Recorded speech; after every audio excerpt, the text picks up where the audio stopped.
Jacques really was a multidisciplinary. He designed houses, he designed the first prefabricated house out of aluminum after World War II, so veterans would have a very quick, low-cost, efficient house to move into. He designed, as I said, the first airbag. He designed automobiles. He designed aircraft. And I'm not saying just designed them. They were built. He designed boats that won races, speedboats, but he was not interested in that. He just designed those things so he could get back into the lab and do things that he wanted to do, which most people didn't know what he was doing. And he designed some of the first prosthetics. When I met him, he was designing hip prosthetics and prosthesis and knee prosthesis, and hundreds. He would bring in 7 different designs for surgeons each week when I first met him. He worked with drug addicts and alcoholics and changed them if they were interested in getting off of drugs and alcohol. So I don't know. He worked in. He did special effects for Hollywood. I don't know what he didn't do, really, you know. So when he moved here, he didn't want to just talk about the future or do books about the future, which a lot of futurists do.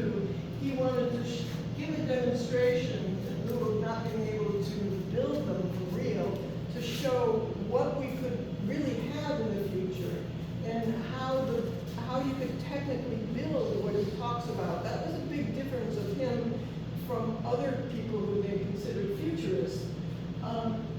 So this was a portion of a machine that would go along and dig a canal and morph into different shapes. And there was a first machine that did that. And then this would come along afterwards and melt the sand into something like obsidian that's very, very hard. Jacques felt that we really have to get people out of doing boring and mundane jobs, and this is what our technology is doing. But he was always very, very concerned about once people lost their jobs, then what do they do? So he designed a whole environment for what people can do without having to take on work and jobs to really benefit and profit other people. So he also felt that buildings, just like boats, should be built in dry dock. That means you take the water out, you build a boat, you bring in the water, and then it floats out into the ocean. But he felt that, this is to represent a catamaran, but he felt that moving bulk freight on water is the cheapest way to move it. I'm not talking about money, but I'm talking about energy. So with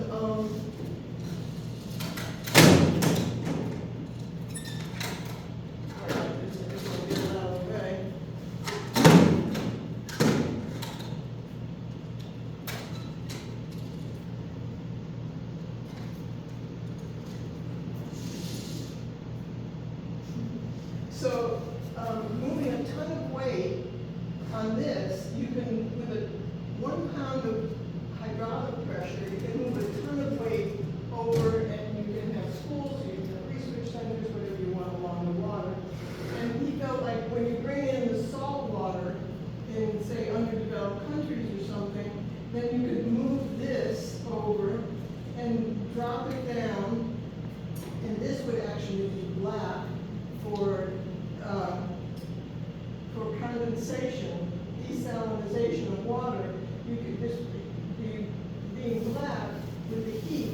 It would absorb the water, and then the salt and the brine would be caught on the edges, so you can get drinking water. But all these models moved, and we built all of these, so everything can move. And he mostly took videos of this, and we turned it into short videos. And of course, in the old days, we had crappy cameras, but we did document all this stuff. These are some of Jacques' planes. And like I said, if he went to aeronautical engineering school, his planes would look started doing planes when he was really young, and he built a real airplane on the roof of New York City of one of the apartment buildings. But he got to a point he couldn't afford the shellac at that time, and then the whole thing just worked. But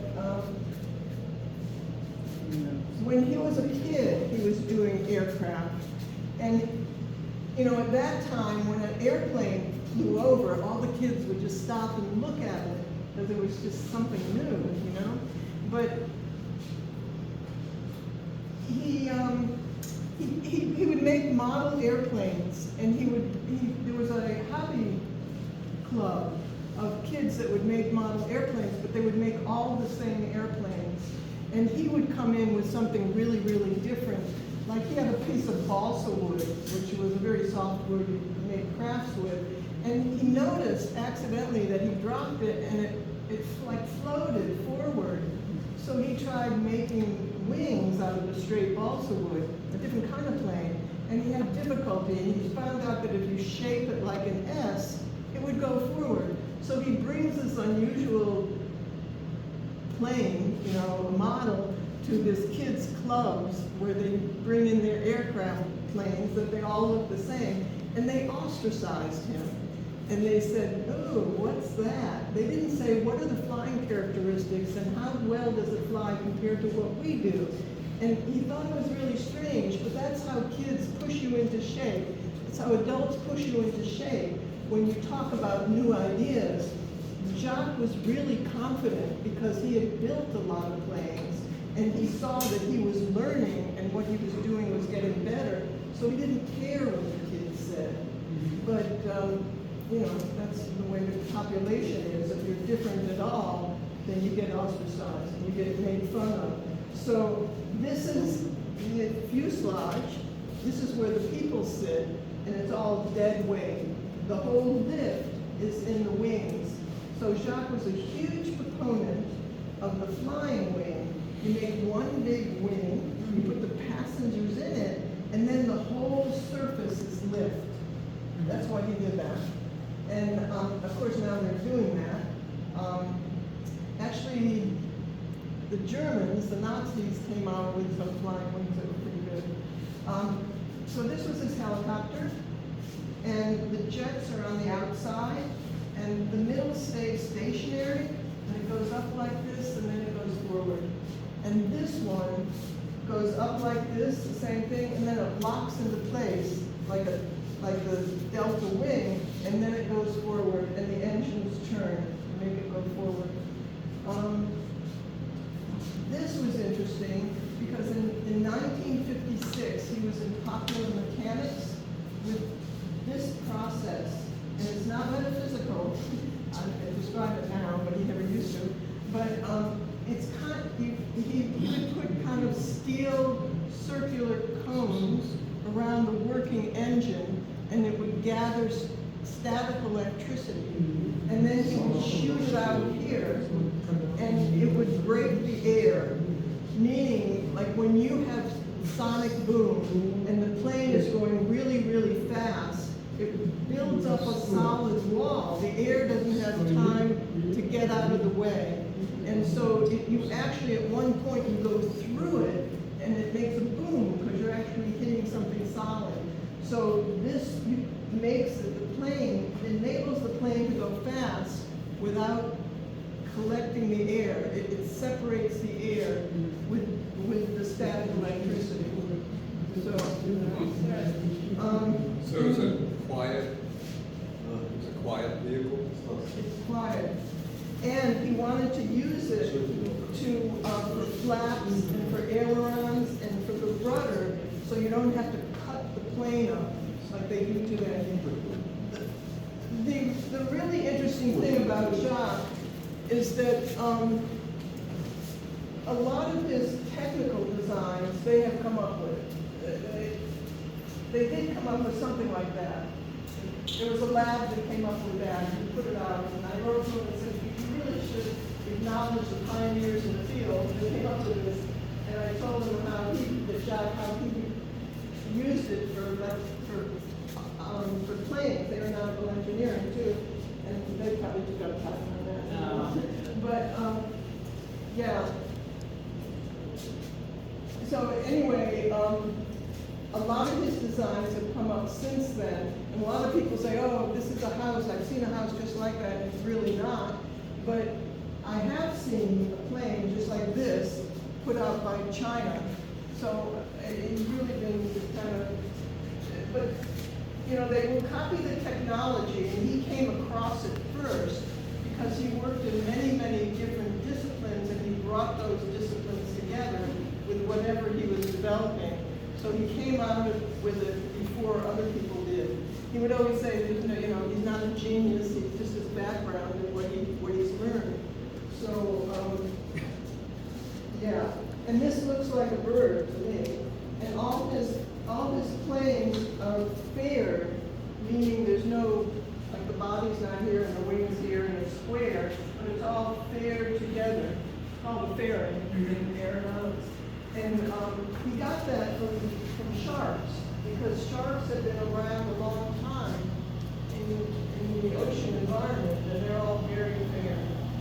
And, you know, it reduces the air tension, air resistance. But this does produce a bird. And he didn't really copy things from other people, he took it from nature. And now they have a word for it, biomimicry, you know. In fact, when he went to Tuamotu, you know, he was going to stay there. He really liked it. And he asked his friends to join him. And, but they didn't, because they had mortgages, and they had families, and they had jobs. So he was there alone. And because he told his friends there's going to be a world war. And after the war finished, then, you know, I don't want you being cannon soldered, and then we'll do what I talk about. I'm gonna stop before